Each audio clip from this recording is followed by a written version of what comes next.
Hi, good afternoon or morning, depending on when you're tuning in. Welcome. You're joining us today from the youth room at Our Saviors. And I'm Pastor Erik, and Pastor Amy is here, and Deacon Kari. And we're going to continue our Lent conversations about covenant. And we're focusing on the Old Testament reading from the lectionary each week. So last week, if you didn't catch that video, we spoke about Noah and the covenant there with the rainbow. And today, we're also speaking about covenant, but with Abraham. So our reading today is Genesis 17, verses 1 through 7, and 15 and 16. When Abram was 99 years old, the Lord appeared to Abram and said to him, I am God Almighty. Walk before me and be blameless, and I will make my covenant between me and you, and will make you exceedingly numerous. Then Abram fell on his face, and God said to him, As for me, this is my covenant with you. You shall be the ancestor of a multitude of nations. No longer shall your name be Abram, but your name shall be Abraham, for I have made you the ancestor of a multitude of nations. I will make you exceedingly fruitful, and I will make nations of you, and kings shall come from you. I will establish my covenant between me and you, and your offspring after you throughout your their generations, for an everlasting covenant, to be God to you and to your offspring after you. God said to Abraham, As for Sarai your wife, you shall not call her Sarai, but Sarah shall be her name. I will bless her, and moreover I will give you a son by her. I will bless her, and she shall give rise to nations. Kings of people shall come from her.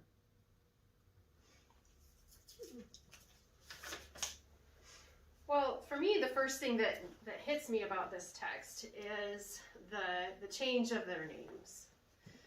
That they started out as Abram and Sarai, and they become Abraham and Sarah. And so I had to do this. I'm a nerd, so I had to look up what did their names mean before and what did their names mean after this covenant. And Abram meant the divine ancestor is exalted, which to me just means the Lord is praised, or like to God be praised, or something like that. And Abraham means ancestor of a multitude. So it literally means he's going to be the father of nations. And then Sarai was a harder one because a lot of the places where I looked, it said that Sarai just was a variant of Sarah. And I thought, well, that can't be, God wouldn't bother to change her name if it was the same name. So I kept looking, and there was one scholar, now I didn't write down his name, but it said that her name, Sarai, might mean just a princess. So Sarah means princess, and a lot of people whose name is Sarah, if your name is Sarah, you might know that your name means princess. But Sarai might mean just a princess, just any princess, and Sarah means the princess. So it went from being just like, you are a special person to you are the person. Like, you are the person. And it also said that her name means the source of nations, or the source of kings. Yeah. And so Went from general to more specific. Yeah, from general to a lot more specific. And so all of this thought about names made me think about, this name change, especially in the times that Abraham and Sarah lived. Your name meant a lot. It was, you were given your name by your parents or by your community as a predictor of your destiny, or as a description of what kind of person they wanted you to be or who they thought you would be. Mm-hmm. And so I think it's such a big and important thing that God is changing their names with this covenant and saying, now that you're in relationship with me, now that you that we have this promise together, this covenant together, you're going to be a different person. Your life is going to change. And I just thought that was really... That's pretty cool. I know people often live into their name too, and that's something that my wife Tana and I were very mindful of when we had kids. So even though they're both the blondest humans that walk the earth, we had them have Japanese names because they were born in Tokyo. And our daughter is Nozomi, and that means hope in Japanese. And she definitely lives into that. She's a very hopeful person, and anyone that meets her and gets to know her, and that hope is rubbed off on them. And she definitely lives into that name. And then our son, Ronin, or Ronin, if you want the Japanese pronunciation, but his name, it's not as churchy, but it's Independent Samurai. And he definitely lives into that name too. So, in a fun way. But yeah, I encourage people to look at what their names mean. And it's always interesting. It tells you a bit about where you came from and maybe what some of your ancestors were up to, and also kind of interesting to reflect on how our own names, we've grown into them as well. I like how Abraham is the multitude of nations, and that's important to recognize that this text isn't just important for Lutherans or Christians in general, but he's the father of a multitude. And Christianity, Judaism, and Islam all look back on their history to see Abraham being a big part of it, the source of that. So this is really a story that's shared by most of the people in the globe. When I was thinking about that kid song, the camp song, Father Abraham. Yeah. And I kept going through my head, Father Abraham had many sons, and then I was like, well, that song which we sang and which is never mentioned Sarah. Yeah. And then as I'm reading this, I'm like, oh, Sarah was also given this promise, and Sarah was also, and her name was the princess, right? So yeah, like before it was a princess, and now it's the princess, like. Yeah. Yeah. And so I was thinking about how, we talk about Father Abraham, but then how important also Sarah was in the story and continues to be.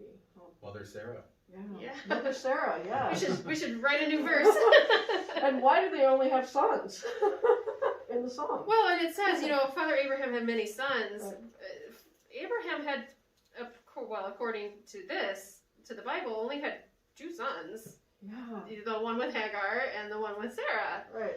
And so, it's something to think about, like, you are not only responsible for your immediate offspring, but for all of the nations that come after you. And it's something like thinking about all of these people that came from this one family and grew out of this one covenant. It's just such a beautiful thing. Yeah. Mm-hmm. I was thinking more about covenant and who it's for. Mm-hmm. And I think maybe a challenge that all churches face is that the average person on the street thinks that maybe church isn't for them because those are all people that have heard this intense calling and maybe have fixed up their life, and now they're the pillar of the community, and they're basically a picture perfect person of society. And that's what covenant is for, is that God is maybe rewarding them for being that type of individual. But really, if you look at Abraham and Sarah's life throughout the whole book of Genesis, there's some strange, even sketchy situations that they do, and some decisions that they make that we wouldn't really call ethical either.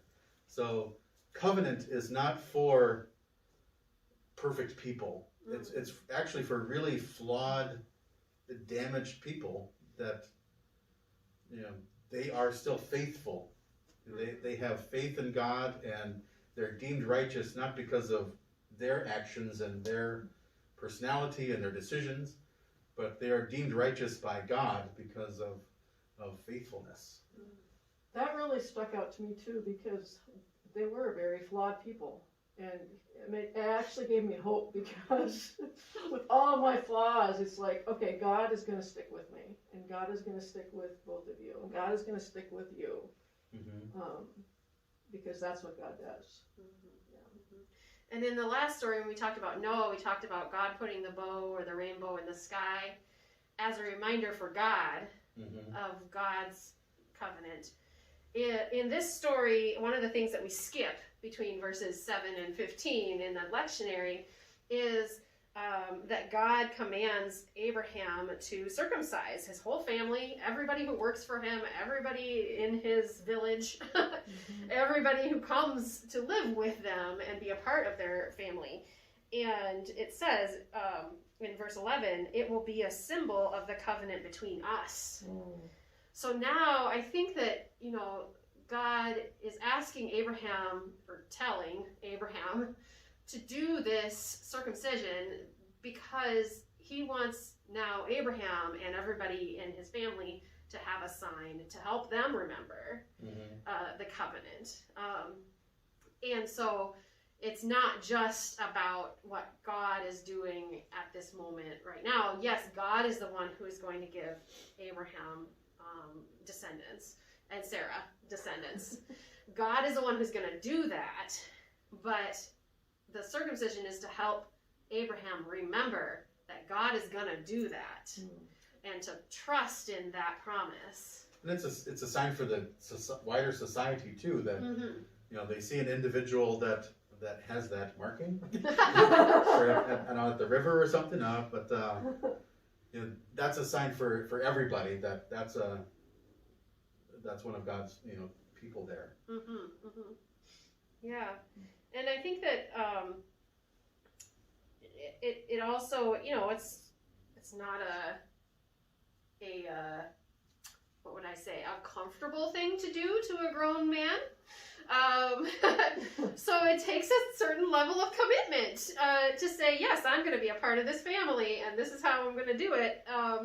So I think that that's definitely also part of the situation there. And one more thing about verses we didn't read today is that right after verse 16, which is where we stopped, the verse about Sarah, where God tells Abraham that Sarah will become nations, and kings and peoples will come from her. The next verse says, Abraham fell on his face and laughed. And so it's just so, makes me feel a lot better because even Abraham, the one who God chose to be the father of nations, even Sarah later on in the story did not believe that this was going to happen. Like, they just laughed and they thought, oh my, that's ridiculous that this is going to happen. And I think that there are a lot of times in our lives when we get signals and signs from God that something amazing or something unbelievable is going to happen, and we just kind of brush it off and we laugh at it. We say, that would never happen. And I think that it's a testament, we know that later on Sarah does give birth to a son in her old age, and that son becomes, the ongoing of the generations. And so it does remind me that, God's not bluffing when God says, I'm going to do this for you. Yeah, well, and here because he's 99 at the time, and then I'm sure he's thinking, well, at this old age, well, then Abraham lived to be 175. And so, but it made me think too about how we can continue to grow and learn and live into those promises with, even when we think we're too old to do anything, just how important we continue to be. I've got a sound bite that I should probably put on like a bumper sticker, but I show people a Bible and I mention how thick it is and how many pages are in there, and it's filled with histories and poetry and theology, but really the whole thing boils down to is promise. God makes promises and then God keeps promises. That's what the entire thing is about. So in this case, God made a promise that they would have kids, a multitude of kids, and more than the numerous of the stars.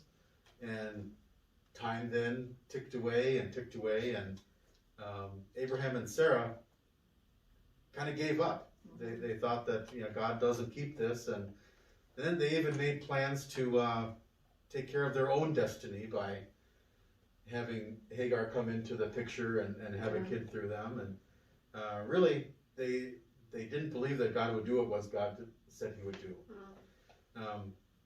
But what they learned and what we can glean from their story is that what God promises to do, God will keep. And it might not be the same timetable that is comfortable for us, but it will happen. So I like that there's, people are always failing. Even my favorite people in life or close relatives or whatever, everyone makes a promise, and I even make promises to people and sometimes break them. So everybody is flawed, but the one that we can always count on to keep promises is God. And it's so reassuring to know that there's at least some part of my life that is always going to be constant that way. No matter how messed up other things get, God will always keep that promise. Right. God's not going to give up on us. No. Ever. So, and even after we give up and try to make our own way, God will pull us back and say, this is what I have in store for you. Yeah. I think that that's a really, really important thing to remember as well. And I was thinking about what you were saying about Abraham and Sarah kind of taking destiny into their own hands and not really trusting the promise that God gave them. And so I found this kind of prayer, blessing kind of thing that is called, it's from the book Better Than Nice and Other Unconventional Prayers by Frederick Oler. And it's called Life is God-Sized. And it is all about us trying to shrink God into our own boxes and not letting God be God.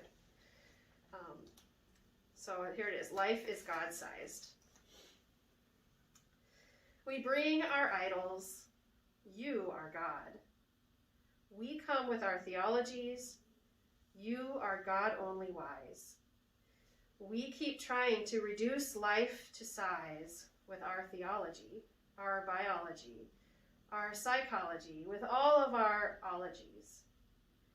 And you elude our logic. You burst our boxes.